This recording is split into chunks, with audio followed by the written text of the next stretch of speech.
Hey friends, it's so good to see you back here. We've got some amazing glitch stories coming up, including a possible time slip, one that is between glitch and paranormal, and a very nice one from Japan. If you're not subscribed yet, now is a good time to hit that subscribe button.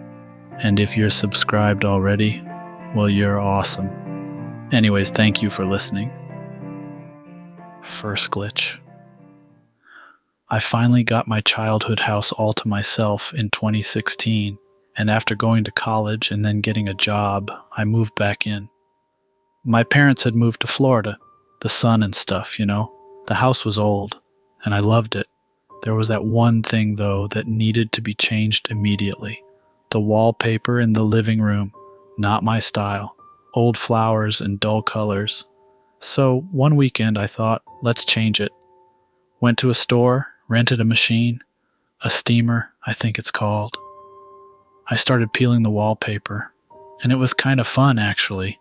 It reminded me of all the good times that happened in this room. Birthday parties, holidays, and other gatherings. While removing a big chunk of it, I found some writing on the wall. It said, "Remember the Christmas party of '02? Dad spilled the entire punch bowl, and Mr. Harrison ended up wearing it."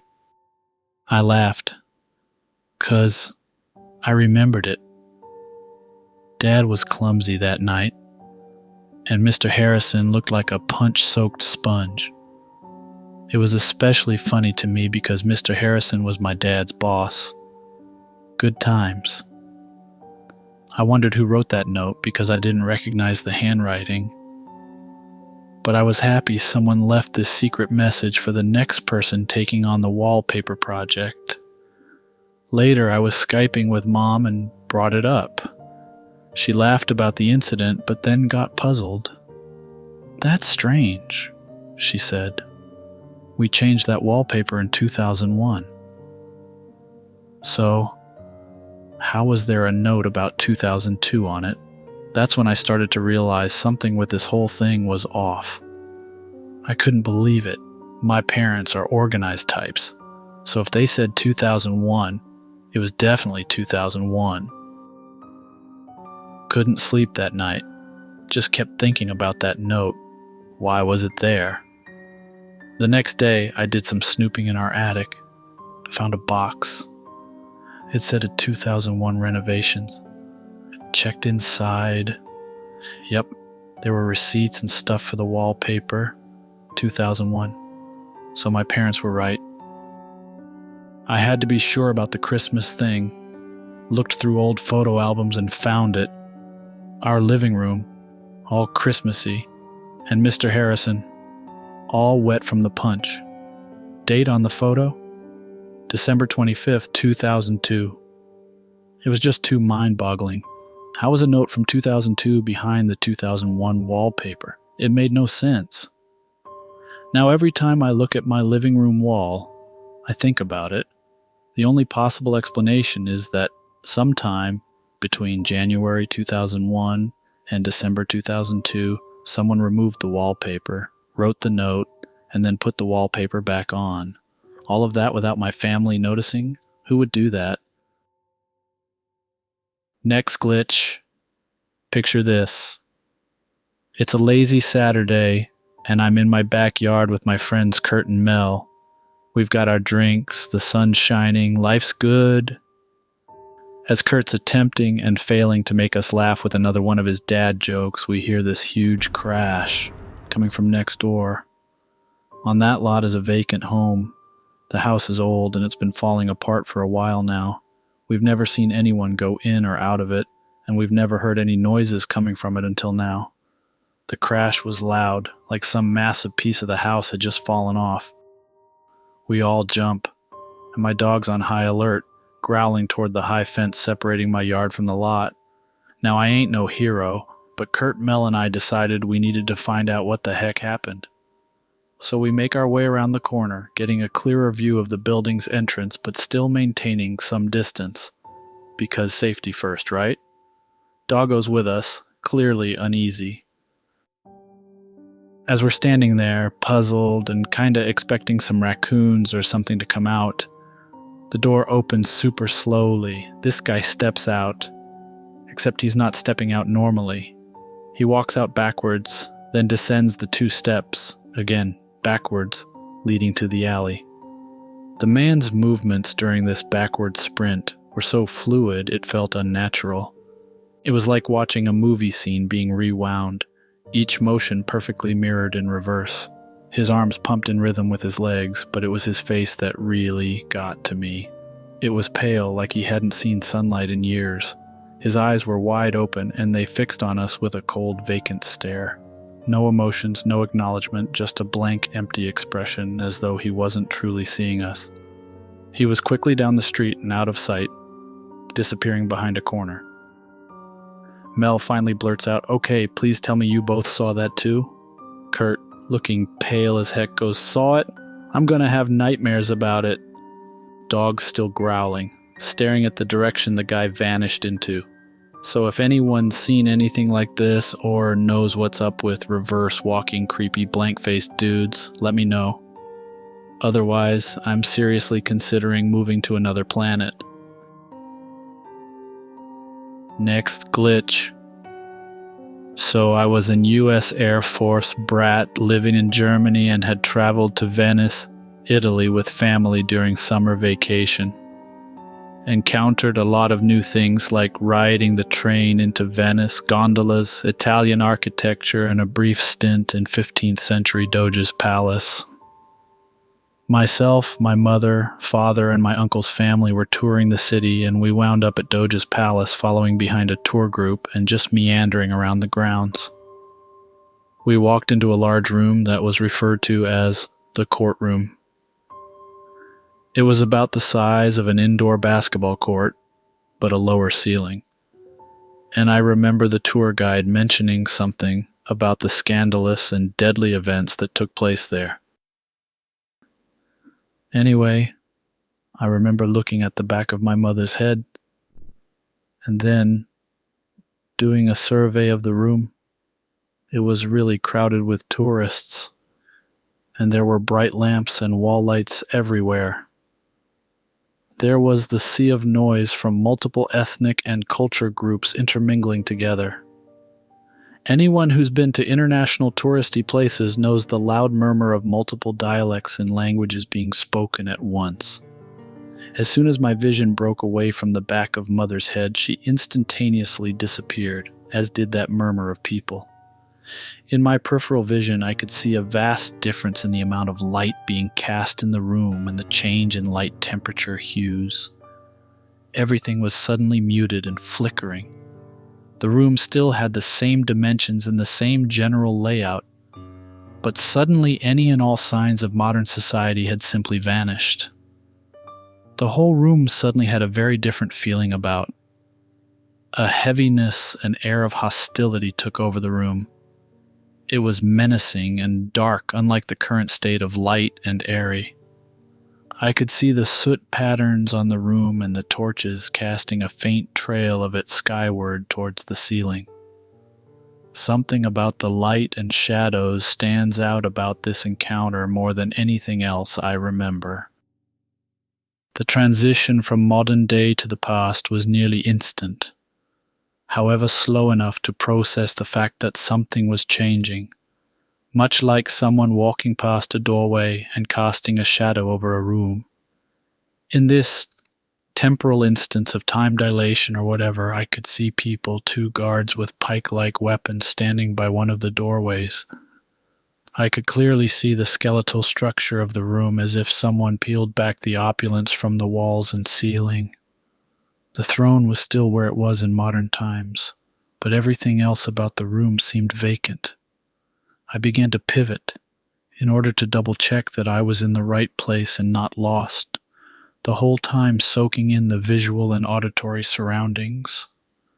I could hear someone walking down the hall towards the doorway with the 2 guards posted by it.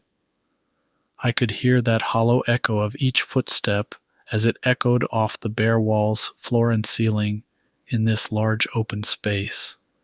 The cadence of the footsteps had a sense of purpose and confidence that implied that they belonged there.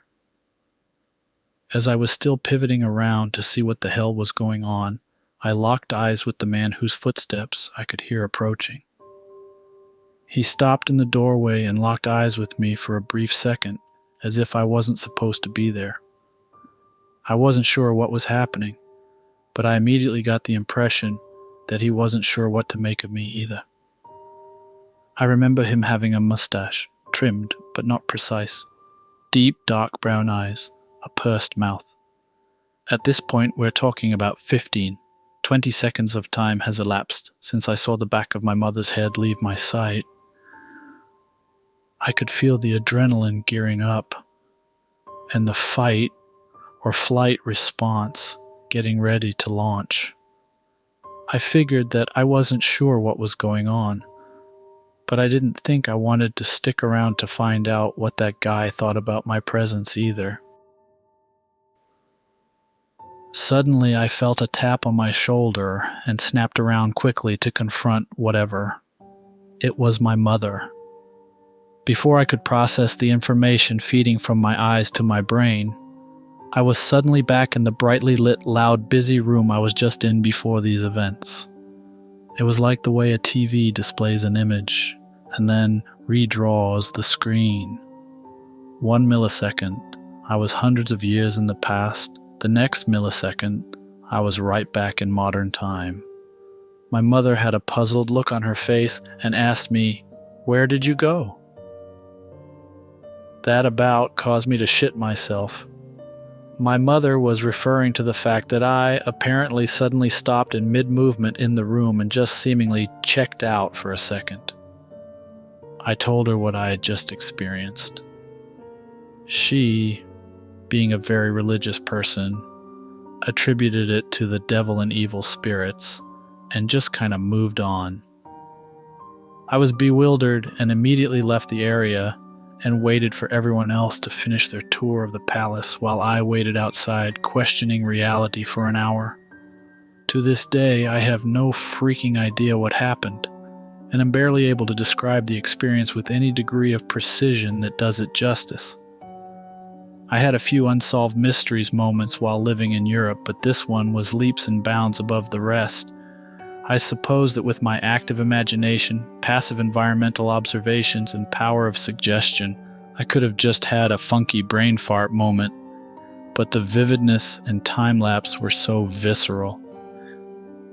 I don't openly advertise this, and while I find the paranormal an interesting subject, I don't believe any of it. This is the closest experience I've had with something that could potentially change those beliefs. Next glitch. A few years ago, me and my brother stopped at a gas station on our way out of town. We went into the station, purchased some drinks and some gas, paid the attendant, and went back out to the pump. As I started pumping gas out of the corner of my eye, I noticed this empty water bottle in between two of the pumps. The water bottle is strangely just balancing on the edge of its base, like it's about to tip over and is spinning really slowly. This immediately struck me as odd, so I stopped to stare at it and pointed it out to my brother. He said something along the lines of, "Whoa, what's up with that bottle?" So we both walked up to it to examine it closer. The bottle was completely empty, and as far as I could tell, just seemed to be miraculously balancing there like that. So I reached down and attempted to push it down onto its side. As soon as I let go, it slowly raised back up to the position it was in. I said something like, "What the heck?" And as soon as I said that, it seemed as if all hell broke loose around us. Another car in the station started beeping its horn. The gas station attendant started screaming at some guy behind the counter in the station, and at the same time we hear some lady yell, "Hey! Hey, don't touch that!" We look up and a woman in her 50s with sunglasses come wandering out of the Shell station garage. "Hey, don't touch that! My daughter collects these," she said as she walked up to us. She then grabbed the bottle off the ground, turned around, and wandered back into the garage without saying another word. Once she left, the chaos subsided. The car stopped beeping and everything returned to normal. The whole ordeal only lasted a few seconds. We finished pumping the gas. got in the car, and drove away. To this day, I have no idea what the lady meant by, "My daughter collects these." Just didn't make any sense. As far as I could tell, she was not an employee of the gas station either. Yet she wandered out of and returned to the garage as if that's just where she was supposed to be. We've often joked that what we saw was a glitch in the Matrix, and it seemed as if it just spawned the most random person out of the most random spot it could to come take care of it. A few weeks later, the gas station was closed down for remodeling. Next glitch. I recently had an experience during a traffic stop that shook me to my very core. I've been on the force for quite some time and I've seen a lot, but this was different. Not being one for words, I reached out to an online friend who's good with them, asking for help in drafting this testimony. So, for those reading, here's my account of that night. I've been a cop for around a decade, seen some stuff, been through some stuff. You know how it goes. Traffic stops have always been routine for me. It's often mundane, sometimes it's dangerous. But never, ever, has it been weird. Not like this. Around 11 p.m., I spot a car swerving a little too much for comfort on a near-empty road. Okay, time for a routine DUI check. I flash the cruiser's lights and the car obediently pulls over. As I approach, I notice something off. The car, despite its age, looked impeccably preserved, like a relic from another era. Its chrome gleamed, and the deep blue paint seemed untouched by time. A classic Ford Mustang. As I near the vehicle, I instinctively touch the tail light, a habit ingrained from years on the job. But the moment I do, a rush of emotions and visions overwhelm me. I see flashes of memories, a vibrant high school graduation, a joyous wedding, the birth of a child, and finally a heart-wrenching car accident amidst a thick fog. I'm hit with an intense mix of joy, love, sorrow, and fear. I stagger back trying to comprehend what I just experienced. These weren't my memories, but they felt so vivid, so raw. For a brief moment, I consider bolting, jumping back into my cruiser and fleeing this scene of inexplicable otherworldliness. The weight of the emotions, the disorienting push and pull between reality and the flood of alien memories, threatens to capsize my sense of duty.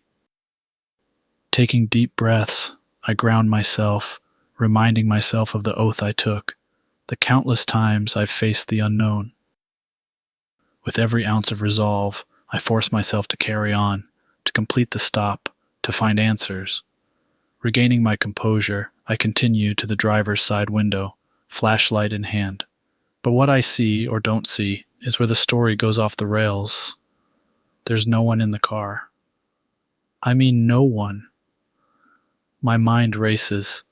Did they bolt into the woods when I wasn't looking? The car engine is still running, the headlights are on, and all doors are shut. As I stand there dumbfounded, I hear music emanating softly from the car radio. It's playing Hotel California by the Eagles. The car starts moving, slowly, without a driver. The wheel turns by itself and the car eases back onto the road and accelerates into the fog, disappearing from sight like a ghost ship sailing into the mist.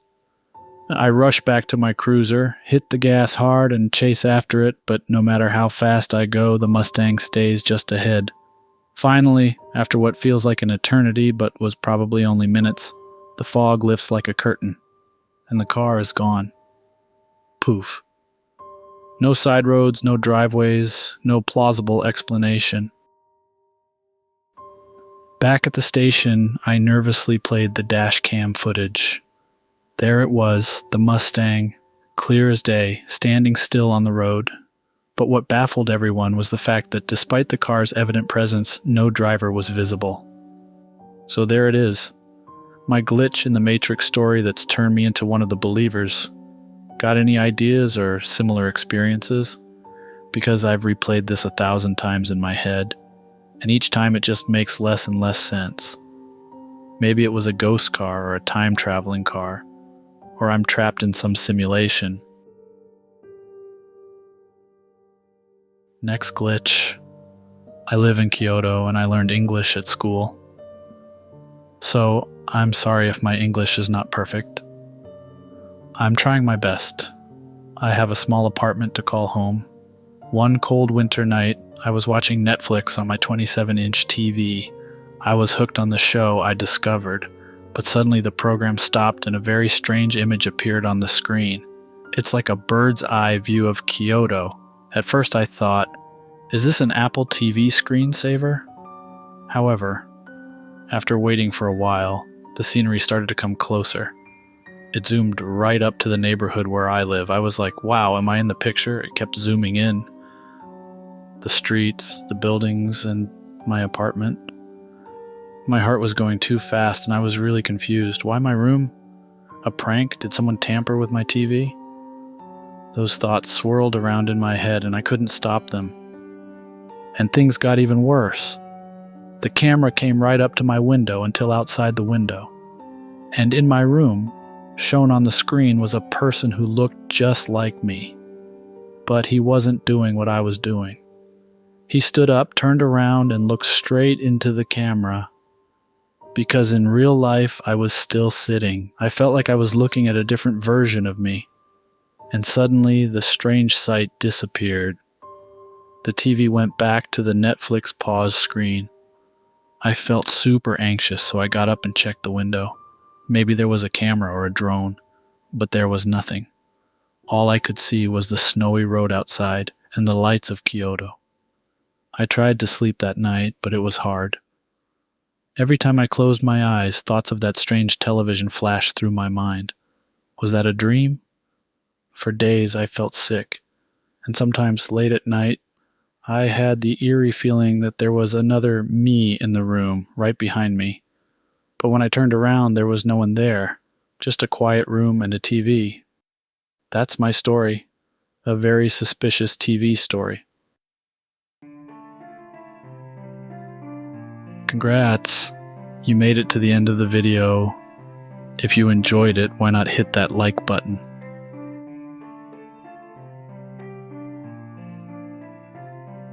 Thank you for listening. See you next time. Yeah. Sorry about that. I'm fixed now. I meant it is fixed now. Whatever was wrong is fixed.